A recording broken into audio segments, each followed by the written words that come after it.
যে লোক আগে এক পার্টিকে পয়সা দিত সে আরেক পার্টিকে পয়সা দিবে, যেই সাংসদ এক দলের ছিল ওই টাকা নিয়ে ক্ষমতায় আসতো, অন্য দলের সাংসদ সেই টাকা নিয়ে আবার ক্ষমতায় আসবে। এইটা যদি হয় তাহলে আমরা যাই আইন কানুন পরিবর্তন করি, আমরা যেই সংবিধান সংশোধন করি, কোনো পরিবর্তন হবে না।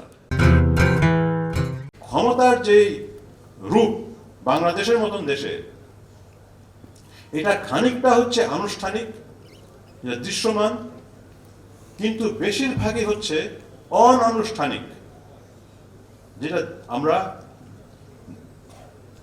স্পষ্টভাবে দেখতে পারি না কিন্তু ভিতর থেকে কাজ করছে।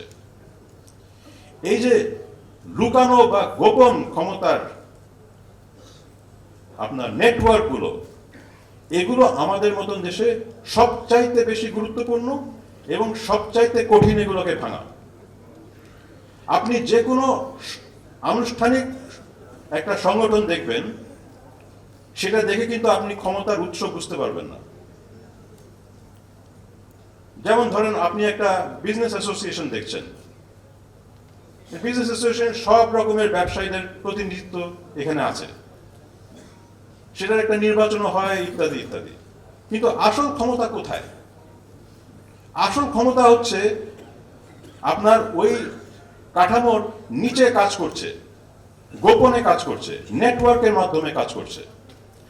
যাদের আসল টাকা আছে সেটা কারো টাকা, যাদের আসল শক্তি হচ্ছে সেটা হচ্ছে অনানুষ্ঠানিক সাংগঠনিক শক্তি, তারা নেটওয়ার্ক তৈরি করছে।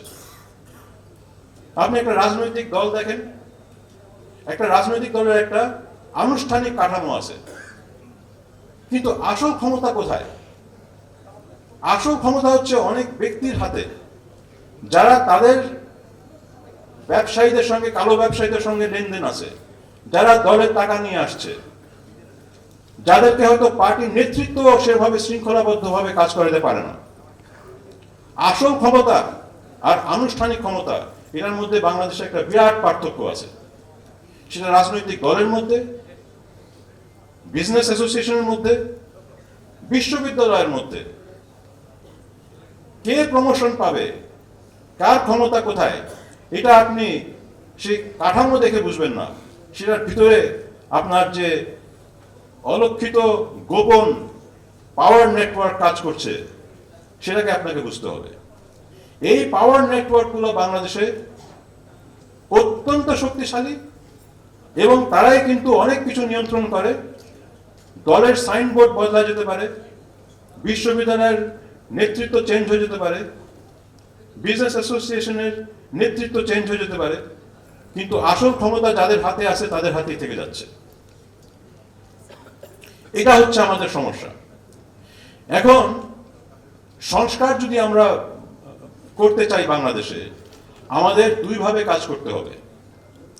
একটা হচ্ছে আইন কানুন নিয়ে আমাদের আলোচনা করতে হবে, আরেকটা হচ্ছে যেই ক্ষমতার এই স্ট্রাকচারগুলো হয়ে গেছে, যেগুলো আমাদেরকে আইন কানুনগুলোকে বাস্তবায়ন করতে দিচ্ছে না, যেই স্ট্রাকচারগুলো আমাদেরকে কিছু লোকের হাতে ক্ষমতা কুক্ষিগত করতে সহায়তা করছে, সেই স্ট্রাকচারগুলোকে আমাদেরকে শনাক্ত করতে হবে। সেই স্ট্রাকচারগুলোকে আমাদের আস্তে আস্তে পরিবর্তন করতে হবে, সেটা একদিনের কাজ না। এবং সেই কাজটাতে আমাদেরকে সকল শ্রেণীর লোক, সকল ধরনের লোককে আমাকে ঐক্যের মধ্যে আনতে হবে, যেখানে রাজনৈতিক দল একটা বড় শক্তি, ব্যবসায়ী প্রতিষ্ঠান একটা বড় শক্তি। সবাইকে ঐক্যবদ্ধভাবে আমাদের যদি নতুন বাংলাদেশ করতে চাই, আমাদের সেই পাওয়ার স্ট্রাকচারগুলোকে পরিবর্তন করতে হবে। এখন এই পাওয়ার স্ট্রাকচারগুলো, এই যে গোপন পাওয়ার স্ট্রাকচারগুলো, অনানুষ্ঠানিক কাঠামোগুলো কেন এত শক্তিশালী হইল বাংলাদেশে? এটা শুধু বাংলাদেশের সমস্যা না, এটা সব উন্নয়নশীল দেশের কিন্তু এরকম কম বেশি এরকম হয়, কিন্তু এই কম বেশির মধ্যে অনেক পার্থক্য আছে। যখন একটা উন্নয়নশীল দেশ তার উন্নয়নের পথ শুরু করে, তখন এত রকমের সমস্যা থাকে সেই দেশে যে সবগুলো আনুষ্ঠানিকভাবে সমাধান করা খুব কঠিন। তখন মানুষে অনানুষ্ঠানিকভাবে, ইনফর্মালি অনেক সমস্যা সমাধান করতে শুরু করে। এটা স্বাভাবিক। কিন্তু যখন সেই সমাজটা আরো উন্নত হতে শুরু করে এবং সেখানে অনেক রকমের জটিল সিদ্ধান্তের প্রশ্নগুলো চলে আসে, তখন আর সেই অনানুষ্ঠানিক ব্যবস্থাগুলো কাজ করে না। তখন সেই অনানুষ্ঠানিক ব্যবস্থাগুলো আপনার প্রগতি, আপনার উন্নয়নের পথে বাধা সৃষ্টি করে। আমরা সেই পর্যায়ে পৌঁছাই গেছি। আপনাকে একটা উদাহরণ দিয়ে জিনিসটা বুঝাই। যখন ঢাকায় গাড়ির সংখ্যা খুব কম ছিল, আমি মনে আছে আমি যখন 60-এর দশকে আমি ছোট ছিলাম, ঢাকার যে কোনো রাস্তায় আমি 7-8 বছরের বাচ্চা রাস্তা ক্রস করতে পারতাম, কোনো অসুবিধা ছিল না। গাড়ির সংখ্যা অনেক কম ছিল। আপনার পুরো ঢাকায় হয়তো 200-300 গাড়ি ছিল, বা ওই কয়েক হাজার গাড়ি ছিল। যখন আপনার গাড়ির সংখ্যা খুব কম হয়, তখন সবাইকে নিয়ম না মানলেও চলে। আপনি যে যত্র গাড়ি চালাচ্ছেন, আপনার কোনো সমস্যা নাই, সবাই গাড়ি চালাচ্ছে, কিন্তু কেউ নিয়ম মানছে না। যখন আপনার গাড়ির সংখ্যা বাড়তে শুরু করে, জনসংখ্যা বাড়তে শুরু করে, ওই যে নিয়ম না, কানুন না মেনে ম্যানেজ করার যে প্রবণতা, ওইটা একটা পর্যায়ে গিয়ে আপনাকে মারাত্মক অসুবিধায় ফেলে। আপনাদের খেয়াল আছে যে ছাত্র আন্দোলন শুরু হয় কিন্তু ট্রাফিক আন্দোলন হিসেবে। এই যে ট্রাফিক আন্দোলনটা কি ছিল? যে আমাদের কেউ নিয়ম কানুন ফলো করতেছে না, সবাই আমরা মরছি। এখন নিয়ম কানুন ফলো করতে হবে, কিন্তু যারা নিয়ম কানুন ফলো করে না তারা কিন্তু তাদের ব্যবস্থা তৈরি করে ফেলছে, কিভাবে লাইসেন্স নিতে হয়, কিভাবে লাইসেন্স পাস করতে হয়, কিভাবে টেস্ট দিতে হয়, কিভাবে। পুরো জিনিসটা যেহেতু ইনফর্মাল হয়ে গেছে, এখন ঠিক করা খুব কঠিন, কিন্তু আপনাকে ঠিক করতেই হবে। আপনাকে ওই ইনফর্মাল অনানুষ্ঠানিক ব্যবস্থাগুলোকে ভাঙতে হবে। ঠিক একইভাবে আমাদের রাজনীতি, আমাদের অর্থনীতি ইনফর্মাল ভাবে কাজ করত। একজন ব্যবসায়ী, সে তার ব্যবসা করতে পারছে না, সে কি করত? সে একজন প্রশাসনের কাউকে গিয়ে বলতো, ভাই এটা সমাধান করে দেন। একটা রাজনীতিককে গিয়ে বলতো, আমার সমস্যার সমাধান করে দেন, আপনাদের কিছু টাকা দিব, আপনি আমারটা সমাধান করে দেন। মানে তার সমাধানগুলো ইনফর্মালি হতো। এখন ওই ইনফর্মাল সমাধানগুলো কাজ করতো যখন আপনার অর্থনীতিটা খুব সরল অর্থনীতি ছিল।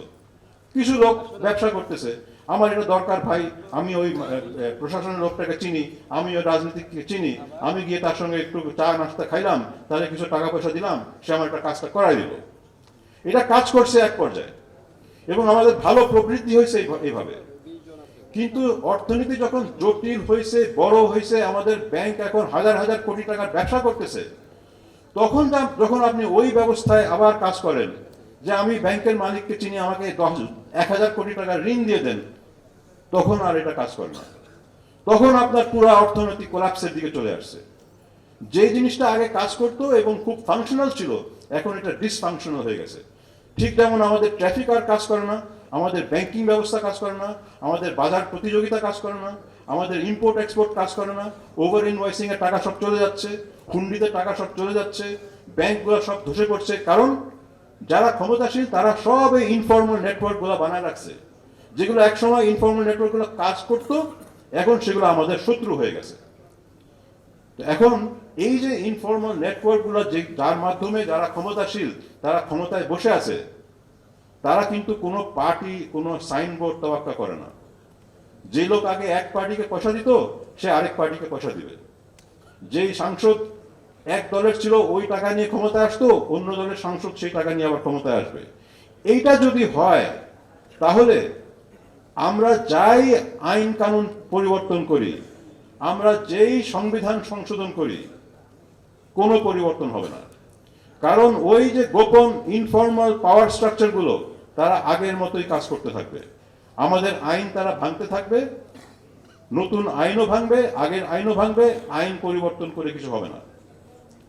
তাহলে এখন আসি কঠিন প্রশ্নে।